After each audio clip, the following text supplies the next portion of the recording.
Prigozhin's apparent death may be shocking, but it's not exactly surprising to Putin observers, coming just 2 months after Wagner's failed rebellion. So the circumstances around the crash are raising many questions, and without transparency from the Russian government, it's going to be near impossible to get all the answers. CNN's Pete Montine tells us what we know and don't know about what happened.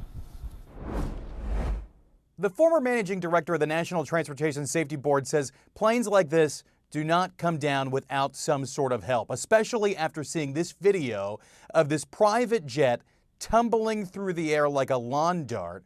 But it gets really interesting when you still that scene and zoom in, and it can apparently be seen that one of the plane's wings is not visible. Investigations of an incident like this in the United States typically go through ruling out possibilities, like whether or not this was a mid-air collision, or if there was a structural failure, if the plane catastrophically broke apart in flight, some sort of other emergency, or was this airplane shot down? That is the big question right now. Flight tracking data from Flight Radar 24 shows the flight level at 28,000 feet, going about 500 miles an hour on a northwesterly heading out of Moscow when the data suddenly stopped. But this is where it gets really interesting. The plane continued to broadcast its altitude data, just not its position, for another 9 minutes. Flight Radar 24 says that the plane then shows a dramatic descent after some